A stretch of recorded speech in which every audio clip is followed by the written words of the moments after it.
Hello everyone, welcome back to my YouTube channel Ruchi vlogs. ಎಲ್ಲರೂ ಹೇಗಿದ್ದೀರಿ? So ಇವತ್ತಿನ ಈ ವಿಡಿಯೋದಲ್ಲಿ ನಾನು ನಿಮ್ಮ ಜೊತೆ ಒಂದು ಒಳ್ಳೆಯ ರೆಸಿಪಿನ ಶೇರ್ ಮಾಡ್ಕೊಳ್ತಾ ಇದ್ದೀನಿ. ಆಲ್ರೆಡಿ ಟೈಟಲಲ್ಲಿ ನೀವು ನೋಡಿರ್ತೀರ. ನಾನು ಇವತ್ತು ಮಾಡ್ತಾ ಇರೋದು ನೀರು ದೋಸೆ ಜೊತೆಗೆ ಖಾರದ ಚಟ್ನಿ. ಸೊ ತುಂಬಾ ಟೇಸ್ಟಿಯಾಗಿರುತ್ತೆ. ಬನ್ನಿ ಈ ರೆಸಿಪಿ ಹೇಗೆ ಮಾಡೋದು ಅಂತೇಳಿ ತಿಳ್ಕೊಳ್ಳೋಣ. ಸೊ ಇಲ್ಲಿ ನಾನು ಒಂದು 2 ಲೋಟದಷ್ಟು ಅಕ್ಕಿನ ರಾತ್ರಿನೇ ನೆನೆಸಿಟ್ಟಿದ್ದೆ. ಸೊ ಇದು ದಪ್ಪ ಅಕ್ಕಿನ ತೊಗೊಂಡಿದ್ದೀನಿ. ಹಾಗೆ ಒಂದು ಅರ್ಧ ಬಟ್ಲಷ್ಟು ಕೊಬ್ಬರಿನ ನಾನು ತುರಿದು ಇಟ್ಕೊಂಡಿದ್ದೀನಿ. ಸೊ ಇದು ಎರಡನ್ನೂ ಮಿಕ್ಸ್ ಮಾಡಿಬಿಟ್ಟು ಚೆನ್ನಾಗಿ ಗ್ರೈಂಡ್ ಮಾಡ್ಕೊಳ್ಳೋಣ. ಸೊ ದೋಸೆಗೆ ನಾವೇನು ರುಬ್ಕೊತೀವಲ್ಲ ನಾರ್ಮಲ್ ದೋಸೆಗೆ, ಅದೇ ಕನ್ಸಿಸ್ಟೆನ್ಸಿ ಇದ್ದರೆ ಸಾಕು. ಇದನ್ನು ಇವಾಗ ಚೆನ್ನಾಗಿ ಗ್ರೈಂಡ್ ಮಾಡ್ಕೊಳ್ಳೋಣ.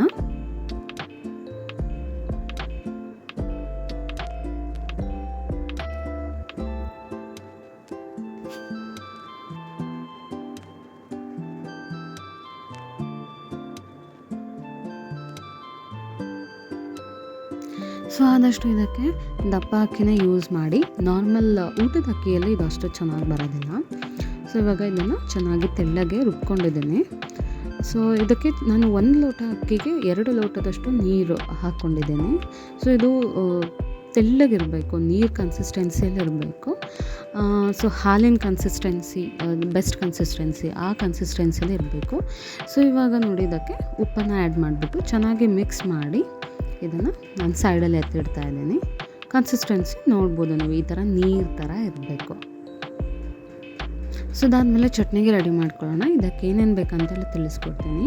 ಸೊ ಇಲ್ಲಿ ಈರುಳ್ಳಿ, ಬೆಳ್ಳುಳ್ಳಿ, ಕರಿಬೇವಿನ ಸೊಪ್ಪು, ಹಾಗೆಯೇ ಒಣಮೆಣಸಿನ್ಕಾಯಿ, ಬೆಲ್ಲ, ಉಪ್ಪು, ಹುಣಸೆಹಣ್ಣು, ಒಣ ಕೊಬ್ಬರಿ ತುರಿ, ಹಾಗೆಯೇ ಕೊತ್ತಂಬರಿ ಸೊಪ್ಪು, ಇಷ್ಟನ್ನು ನಾನು ತೊಗೊಂಡಿದ್ದೀನಿ. ಸೊ ಬನ್ನಿ ಈಗ ಖಾರ ಚಟ್ನಿ ಮಾಡೋದು ಹೇಗೆ ಅಂತೇಳಿ ನಾನು ತಿಳಿಸ್ಕೊಡ್ತೇನೆ. ಸೊ ಫಸ್ಟು ನಾನು ಒಂದು ಪ್ಯಾನ್ ಇಟ್ಕೊಂಡು ಅದರಲ್ಲಿ ನಾನು ಒಣಮೆಣಸಿನ್ಕಾಯಿನ ಚೆನ್ನಾಗಿ ಫ್ರೈ ಮಾಡ್ಕೊಳ್ತಾ ಇದ್ದೀನಿ. ಸೊ ನಿಮ್ಮ ಖಾರಕ್ಕೆ ಎಷ್ಟು ಬೇಕೋ ಅಷ್ಟು ತೊಗೊಳ್ಳಿ. ಸೊ ಇದು ರೋಸ್ಟ್ ಆದಮೇಲೆ ನಾನು ಪ್ಯಾನಿಗೆ ಸ್ವಲ್ಪ ಈರುಳ್ಳಿನ ಸ್ವಲ್ಪ ಫ್ರೈ ಮಾಡಿಕೊಂಡು, ಇದು ಚೂರು ಫ್ರೈ ಆಗ್ತಿದ್ದಂತೆ ಇದಕ್ಕೆ ಬೆಳ್ಳುಳ್ಳಿ, ಇದನ್ನು ಕೂಡ ಚೆನ್ನಾಗಿ ಫ್ರೈ ಮಾಡ್ಕೋಬೇಕು. ಎರಡು ಚೆನ್ನಾಗಿ ಫ್ರೈ ಆಗಬೇಕು.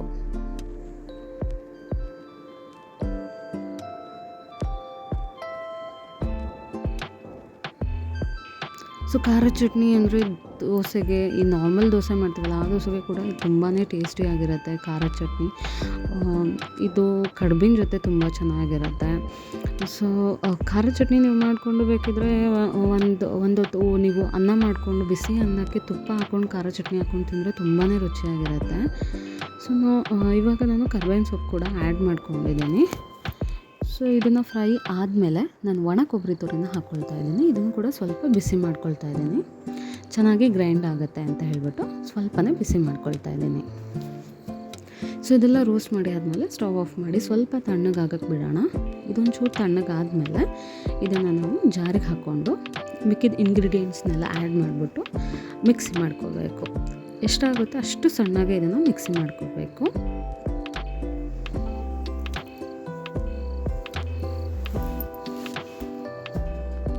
ಸೊ ಇದನ್ನೆಲ್ಲ ಈಗ ನಾನು ಜಾರಿಗೆ ಟ್ರಾನ್ಸ್ಫರ್ ಮಾಡ್ತಾ ಇದ್ದೇನೆ.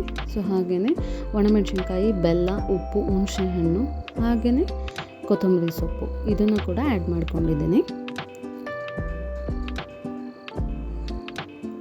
ಸೊ ನಿಮಗಿಲ್ಲಿ ಸ್ವಲ್ಪನೂ ಸ್ವೀಟ್ನೆಸ್ ಬೇಡ ಅಂತ ಹೇಳಿದ್ರೆ ಬೆಲ್ಲನ ಸ್ಕಿಪ್ ಮಾಡ್ಬೋದು. ಬಟ್ ಖಾರ ಚಟ್ನಿಗೆ ಸ್ವಲ್ಪ ಬೆಲ್ಲ ಹಾಕಿದ್ರೆ ತುಂಬಾ ರುಚಿಯಾಗಿರುತ್ತೆ. ಸೊ ಇದನ್ನು ಎಷ್ಟಾಗುತ್ತೋ ಅಷ್ಟು ನೀರು ಹಾಕ್ದಲೇ ಗ್ರೈಂಡ್ ಮಾಡ್ಕೊಳ್ಳೋಕ್ಕೆ ಟ್ರೈ ಮಾಡಿ. ತೀರಾ ಅದು ತಿರುಗ್ತಾ ಇಲ್ಲ, ಗ್ರೈಂಡ್ ಆಗ್ತಾಯಿಲ್ಲ ಅನ್ನೋ ಟೈಮಲ್ಲಿ ಮಾತ್ರ ನೀವು ನೀರನ್ನ ಆ್ಯಡ್ ಮಾಡ್ಕೊಳ್ಳಿ. ಸೊ ಇದನ್ನ ಫ್ರಿಜ್ಜಲ್ಲಿ ಇಟ್ಟರೆ ಎಷ್ಟು ದಿನ ಬೇಕಾದರೂ ಇಡ್ಬೋದು. ಈ ಚಟ್ನಿನ ತುಂಬಾ ರುಚಿಯಾಗಿರುತ್ತೆ. ಸೊ ನಿಮಗೆ ಇದನ್ನು ಹಾಗೇನೂ ತಿನ್ಬೋದು ಅಥವಾ ಒಗ್ಗರಣೆಗೆ ಹಾಕ್ಕೊಂಡು ಕೂಡ ಇದನ್ನು ನಾವು ತಿನ್ಬೋದು. ನಾವು ಇದಕ್ಕೆ ಖಾರ ಚಟ್ನಿಗೆ ಒಂದು ಒಗ್ಗರಣೆ ಕೊಡ್ತಾಯಿದ್ದೀನಿ. ಸೊ ಏನಿಲ್ಲ, ಇದಕ್ಕೆ ಒಂದು ಬಾಣಲಿ ಇಟ್ಕೊಂಡು ಅದಕ್ಕೆ ಸ್ವಲ್ಪ ಎಣ್ಣೆ, ಸಾಸಿವೆ, ಹಾಗೆಯೇ ಕರಿಬೇವಿನ ಸೊಪ್ಪನ್ನ ಚೆನ್ನಾಗಿ ಸಿಡಿಸಿ, ಸೊ ಅದಕ್ಕೆ ರುಬ್ಬಿರೋಂಥ ಚಟ್ನಿನ ಹಾಕಿಬಿಟ್ಟು ಒಂದೇ ಒಂದು ಕುದಿನ ಕುದಿಸ್ಬೇಕಷ್ಟೇ. ಸೊ ಈ ಟೈಮಲ್ಲಿ ನೀವು ಬೇಕಿದ್ರೆ ಉಪ್ಪು ಅಥವಾ ಖಾರ ಏನಾದರೂ ಆ್ಯಡ್ ಮಾಡ್ಕೋಬೇಕಂದ್ರೆ ಅಥವಾ ಬೆಲ್ಲ ಆ್ಯಡ್ ಮಾಡ್ಕೋಬೇಕಂದ್ರೆ ಆ್ಯಡ್ ಮಾಡ್ಕೋಬೋದು. ಸೊ ಆ್ಯಕ್ಚುಲಿ ಇದಕ್ಕೆ ಖಾರ ಏನು ಬೇಕಾದರೆ ನೀವು ಬೇಕಿದ್ರೆ ಖಾರದ ಪುಡಿ ಕೂಡ ಆ್ಯಡ್ ಮಾಡ್ಕೋಬೋದು. ಸೊ ಒಂದ್ಸಲ ಇದು ಕುದ್ರೆ ಸಾಕು. ಸೊ ಇವಾಗ ಚಟ್ನಿ ರೆಡಿ ಆಗಿದೆ, ದೋಸೆಗೆ ರೆಡಿ ಮಾಡ್ಕೊಳ್ಳೋಣ. ಸೊ ಇವಾಗ ದೋಸೆ ತವನ ಚೆನ್ನಾಗಿ ನಾನು ಬಿಸಿ ಮಾಡ್ಕೊಂಡಿದ್ದೀನಿ. ಚೆನ್ನಾಗಿ ಕಾದಿರಬೇಕು ನೀರು ದೋಸೆ ತವ ಚೆನ್ನಾಗಿ ಕಾದ್ಮೇಲೆ ಈ ಥರ ಒಂದು ಸೌಟ್ ನೀವು ಹಿಟ್ಟನ್ನು ತೊಗೊಂಡು ಒಂದು ಕಡೆ ಹಾಕಿಬಿಟ್ಟು ಅಂಚನ್ನು ಜಸ್ಟ್ ಹಿಂಗೆ ನೀವು ಆಚೆ ಈಚೆ ಮಾಡಿದ್ರೆ ಹಿಟ್ಟೆಲ್ಲ ಹರಡ್ಕೊಳತ್ತೆ. ಸೊ ಇದಕ್ಕೆ ಎಣ್ಣೆ ಹಾಕೋ ಅವಶ್ಯಕತೆ ಇಲ್ಲ, ಬೇಕಿದ್ರೆ ಹಾಕೋಬೋದು, ಇಲ್ಲಾಂದರೆ ಸ್ಕಿಪ್ ಮಾಡ್ಬೋದು. ಸೊ ನಾನಿಲ್ಲಿ ಒಂದು ಸ್ವಲ್ಪ ಎಣ್ಣೆ ಹಾಕಿದ್ದೀನಿ. ಸೊ ಇದು ಚೆನ್ನಾಗಿ ಬೆಂದ ಮೇಲೆ ಸೈಡ್ ಪೂರ್ತಿ ಅದಾಗದೆ ಬಿಟ್ಕೊಳ್ಳುತ್ತೆ. ಸೊ ಹಂಚಿಗೆ ಇಟ್ಕೊಳ್ಳುತ್ತೆ ಅನ್ನೋ ಟೆನ್ಷನ್ ಇರೋದಿಲ್ಲ. ಸೊ ಅದಾಗದೆ ಬಿಟ್ಕೊಳ್ಳುತ್ತೆ. ಅದನ್ನು ತಿರುವಾಕಿ ಮತ್ತೆ ಫ್ಲಿಪ್ ಮಾಡಿ ನೀವು ಬೇಯಿಸೋ ಅವಶ್ಯಕತೆ ಇರಲ್ಲ. ಜಸ್ಟ್ ಒಂದು ಸೈಡ್ ಅಷ್ಟೇ ಇದನ್ನು ನಾವು ಬೇಯಿಸ್ಕೋಬೇಕು.